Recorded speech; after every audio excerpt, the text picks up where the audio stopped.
পরবর্তী গল্প পাওয়ার জন্য আমার চ্যানেলটা অবশ্যই সাবস্ক্রাইব করে রাখবেন। ধন্যবাদ। রোদের তেজে মাথাটা গরম হয়ে আছে। এ নিশীথয়ন ক্ষণ ও অস্থির লাগছে তুরফার। গলা শুকিয়ে আসছে। চারপাশে মানুষজন থাকলেও নিজের ভেতরে এই অদ্ভুত বিচলনটাও কেন সৃষ্টি হয় জানা নেই তার। ব্যাগে পানি নেই। আশেপাশে একটা চায়ের দোকানে গিয়ে পানি চেয়ে নিল তুরফা। আরে তুরফা যে হকচকিয়ে উঠল। তুরফা চায়ের দোকানে দাঁড়িয়ে সামনে দাঁত বের করে হাসা মানুষটা ফায়জার ভাই। লোকটা এখনও যায়নি। তুরফা গ্লাস রেখে দোকানদারকে ধন্যবাদ দিয়ে হাঁটতে শুরু করলো। ফায়জা তাড়াহুড়ি করে এগিয়ে এলো। তুরফা তুরফা শোনো না। থামলো তুরফা। জিজ্ঞেস করলো, জি বলুন। ফায়জা নিজেকে প্রস্তুত করে বলল, আমি বেশ অনেক দিন যাবৎ তোমাকে চিনি। তুরফা ক্ষীণ কণ্ঠে শুধায়, আচ্ছা। ফায়জা একটু ইতস্ত করে বলল, আসলে শুধু চিনি বলে কম বলা হয়। তোমাকে দেখলে বোঝা যায় তুমি অন্যরকম, খুব আলাদা। তাই ভাবছিলাম যদি তুমি আপত্তি না করো আমরা হয়তো একটু কাছে থেকে মনে একে অপরের জানার চেষ্টা করতে পারি। তুরফা চোখ স্থির শীতল কণ্ঠে জিজ্ঞেস করলো, কেন? ফায়জা থমকায়, অস্তিত্ব বোধ করলো, তবুও বলল, মানে ভবিষ্যতের কথা ভেবেই বলছি। কোন ভবিষ্যৎ? তুরফা প্রশ্ন ধারালো স্বরে।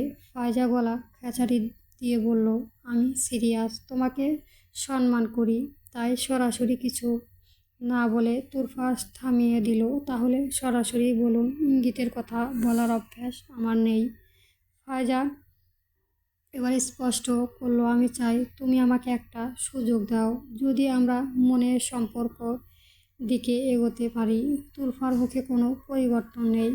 কাটা গলায় বলল, দুঃখিত, আমি কাউকে সুযোগ দেওয়ার অবস্থায় নেই। আর ব্যক্তিগত সম্পর্ক আমার অগ্রাধিকারের তালিকায়ও নেই। ফায়জা নিশ্চুপ রইল। তুরফা শেষবার বলল, আপনি আমাকে সম্মান করেন বললেন, তাহলে আমার সিদ্ধান্তকেও সম্মান করুন। এরপর সে আর এক মুহূর্তেও দাঁড়ালো না। সে দ্রুত পায়ে এগিয়ে গেল। ফায়জান সঙ্গে সঙ্গে বলল, আমি অপেক্ষা করতে পারি তুরফা। তুরফা একেবারেও না থেমে উত্তর দিল, যে পথে আমি হাঁটার ইচ্ছে রাখি না সে পথে মোড়ে দাঁড়িয়ে অপেক্ষা করে থাকবেন না। স্টেপ সময় অপচয়। ফায়জান অসহায় গলায় বলল, একেবারেও ভেবে দেখবেন না? তুরফা কণ্ঠ একই রকম। আমি ভেবে তবেই কথা বলি, আবেগের ঢেউ ভেসে নয়। ফায়জান ক্ষীণ স্বরে বলল, আমি তোমাকে অসম্মান করতে চাইনি তুরফা। সারাদিন সরাসরি তাকালো, তাহলে আমার না টাকাও সম্মান করুন। এটাই যথেষ্ট।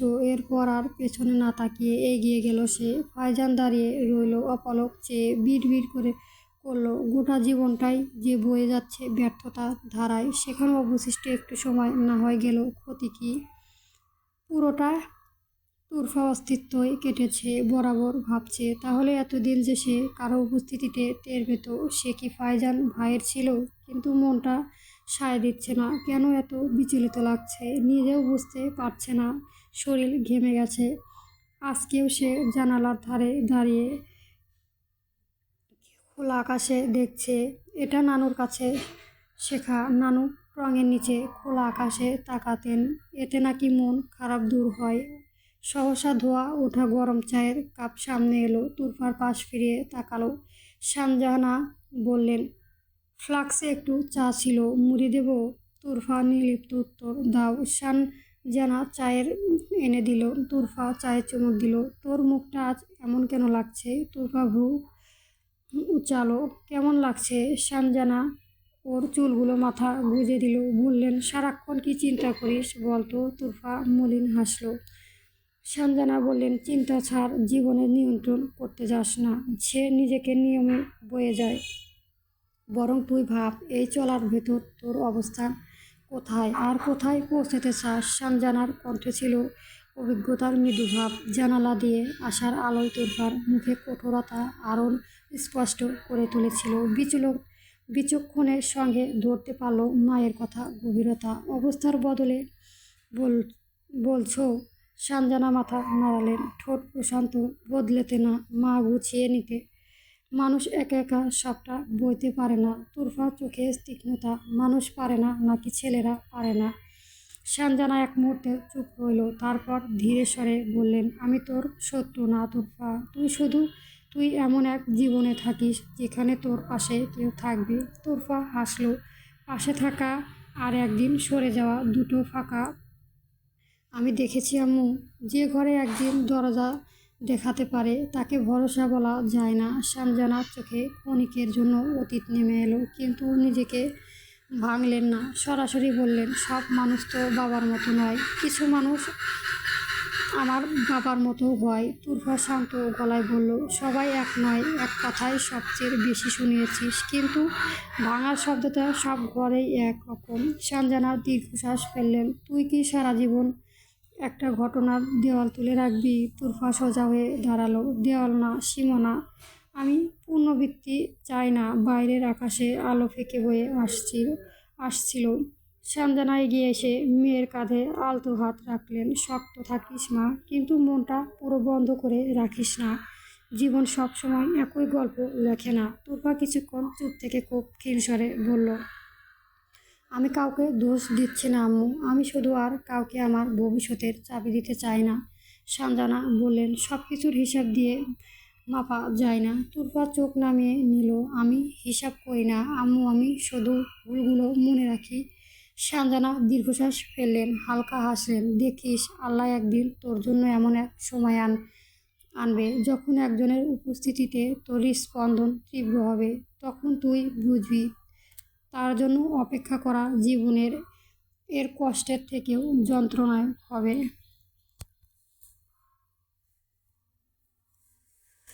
তুরফা চুপ রইল। সানজানা কিছুক্ষণ থাকলেন, তারপর চলে যেতে চাইলেন। তুরফার কথায় পাল্টে বলল, তোমার অপারেশনের কথা বলছি। সব ঠিক থাকলে এ মাসের শেষ সপ্তাহে হবে ইনশাল্লাহ। সানজানা চকরিতেই উঠলেন। কি বলছিস?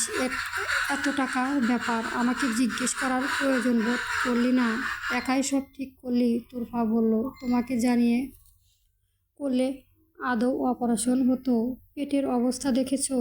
হানিয়ান দিন দিন বড় হচ্ছে। 7 বছর হলো, আর কতদিন অপেক্ষা করবে?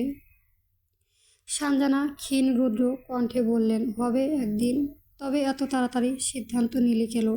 তানহা, তুরা, ক্লাস, পরীক্ষা। তুরা শান্ত গলায় বলল, সেটা সবসময় থাকবে। তাই বলে আটকে রাখবে নাকি? তুমিও তো বললে জীবনকে নিয়ন্ত্রণ না করে নিজের গন্তব্য ঠিক করতে হয়। তুরফা। সানজানা দৃঢ় কণ্ঠে বললেন, তুরফা, কোনো ভাবান্ত নেই। সে স্পষ্ট জানিয়ে দিল, চিন্তা করো না, প্রস্তুত নাও। কয়েকদিনের মধ্যেই তোমার সব টেস্ট করিয়ে দেব।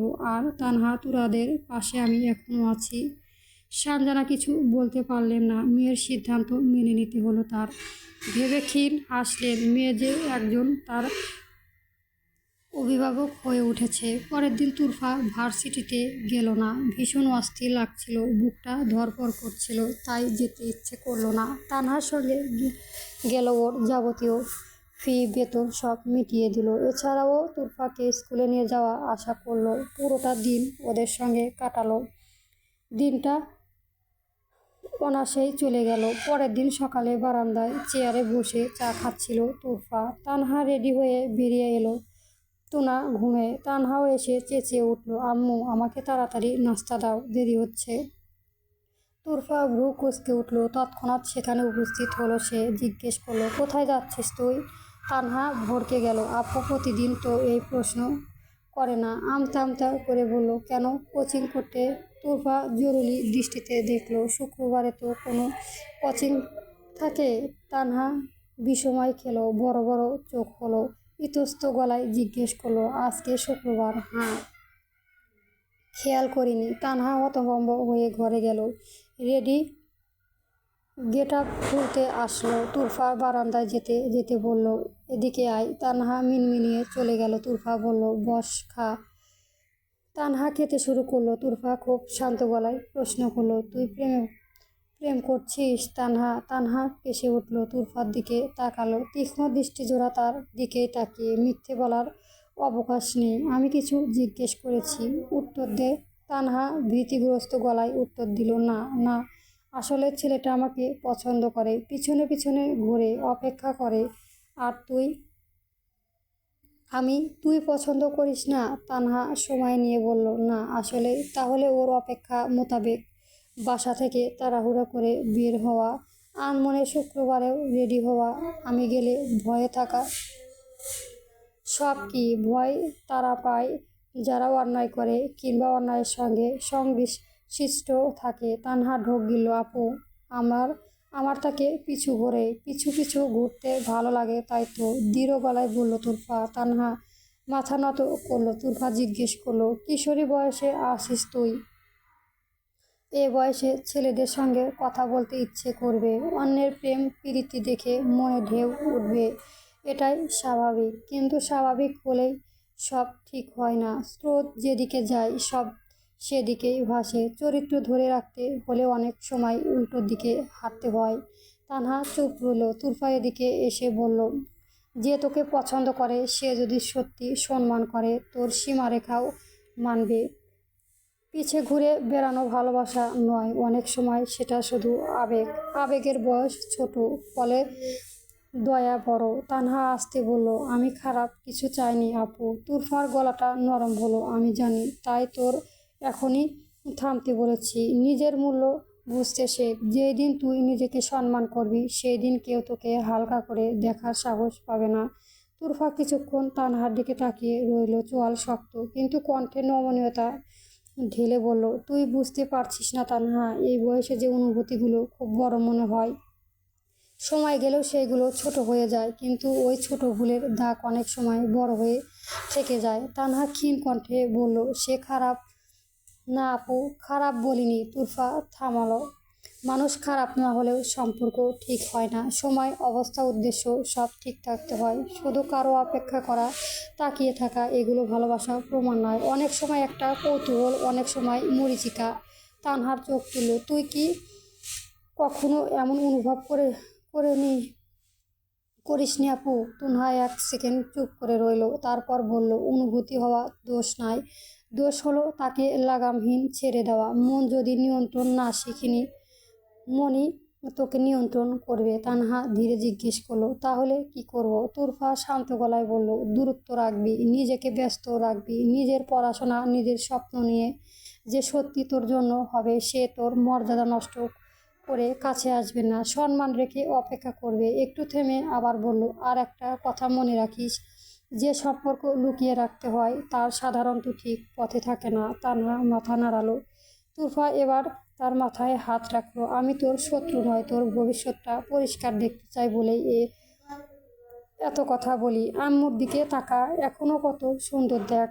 আব্বু আমাদের হাতে ছেড়ে দেওয়ার পর আম্মু বিয়ের জন্য বহু প্রস্তাব এসেছিল, চাইলেই তিনি আমাদের পিছুটানে ছেড়ে আবারও সুন্দরভাবে নিজের জীবন সাজাতে পারতেন। কিন্তু তিনি আমাদের মুখের দিকে তাকিয়ে নিজেকে বিলিয়ে দিয়েছেন। আমাদের উচিত নয় তাকে প্রতিদান হিসেবে কিছু দেওয়া। এই বয়সে তুই যদি এমন প্রতিদান দিস কেমন হবে? নির্দিষ্ট বয়স হলে এমনি তোকে বিয়ে দেবে। তুই যদি আগে চাস সমস্যা নেই, কেউ আপত্তি করবে না।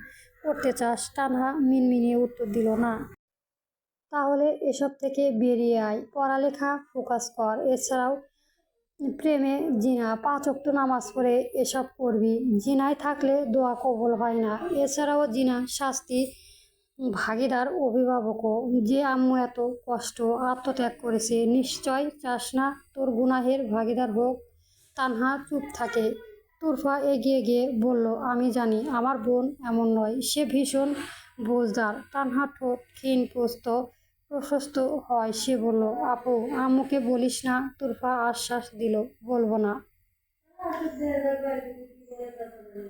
রবিবার তুরফা ভার্সিটিতে গেল। প্রবে- প্রবেশের সঙ্গে সঙ্গেই নজরে পড়ল ভিড়ের মাঝে এক ছেলে, কপালে জোরালো ভোঁতা দাগ আর গলা জুড়ে ভাঙা ভাঙা কণ্ঠ। সে খুঁজছে তার ছোট ভাইকে, সবাইকে ছবি দেখাচ্ছে তার। তুরফা কিছুক্ষণ থেমে সে দৃশ্য দেখলো, চোখে তোনার স্পষ্ট মুখটা। মনে অদ্ভুত দোলচাপা শুরু হলো। মনকে শান্ত করে ক্লাসে গেলাম, আজকে যথাসম্ভব ফায়জাকে এড়িয়ে চলে চেষ্টা করলো। ফায়জা ঠিক বুঝতে পারলো, সে সরাসরি এসে জিজ্ঞেস করলো, তুই কি আমাকে ইগনোর করছিস তুরফা? তুরফা স্পষ্ট জবাব, হ্যাঁ। ফায়জা বলল, আমার ভাই তোকে পছন্দ করতো, তুই না করেছিস, তাহলে আমাদের বন্ধুত্বের উপর কেন প্রভাব ফেলেছে? তুরফা শান্ত চোখে তাকালো। প্রভাব ফেলে ফায়জা, সব কিছু মুখে বলা যায় না, কিন্তু ভেতরে একটা অস্তিত্ব তৈরি হয়। তোর ভাই আমাকে পছন্দ করেছে, এটা জানার পর আগের মতো স্বাভাবিক থাকা কঠিন। ফায়জা ভ্রু কুঁচকালো, কিন্তু তুই তো না বলে দিয়েছিস। বিষয়টা সেখানে শেষ হওয়ার কথা। তোর কাছে শেষ। কণ্ঠ খাদে নামিয়ে বলল, কিন্তু মানুষের অনুভূতি সুইচের মতো না, চাপ দিলেই বন্ধ হয়ে যায় না। আমি চাই না আমার উপস্থিতিতে কারো ভুল আশা বাড়াক, আর চাই না তোর সঙ্গেও কোনো অস্বস্তি তৈরি হোক। ফায়জা কিছু বলল না। তুরফা এবার নরম হলো, আমাদের বন্ধুত্ব দাগ পড়ুক এটা আমি চাই না, তাই একটু দূরে থাকছি। সময় দিতে হয়, সব কিছু জোর করে স্বাভাবিক করতে গেলে বরং ভেঙে যায়। বলেই তুরফা গেল। ভার্সিটিতে শেষে আজও কিছুক্ষণ হাঁটল তুরফা। হাঁটার সময় অস্থিরতা মনে ঘোরাফেরা করছিল, মনে হচ্ছিল কেউ পিছনে আছে, বুকটা নিজের মতো ধুকপুকানি দিচ্ছে। তুরফা একেবারে পিছনে তাকায়, দেখলো সেখানে একটা ক্যাপ ও মাস্ক পরে থাকা মধ্যবয়স্ক লোক দাঁড়িয়ে আছে। মনটা আরো বিচলিত হয়ে উঠল। দ্রুত পায়ে হাঁটতে গিয়ে হোঁচট খেলো। তৎক্ষণাৎ কানে এলো ভারী কণ্ঠস্বর, তুরফা মা। কণ্ঠস্বরটি তুরফার ভীষণ পরিচিত লাগলো, এমন পরিচিত যে গলা মুহূর্তে শুকিয়ে গেল। হকচকিয়ে পিছনে ফিরে তাকালো। বিস্ময়ক ছেলে ছেয়ে গেল পুরো শরীর। বাকরুদ্ধ হলো সে, চোখে মেঘ জমে শরীর কেঁপে উঠল। প্রচণ্ড তৃষ্ণা অনুভব করলো। ঢোক গিলে ভাঙা গলায় বলল, উচ্চারণ করলো, রাশেদ মাহমুদ। জানিয়ে গল্প নিশিথায়ন পর্ব 10, লেখিকা তানজিলা শেহরত। চলবে।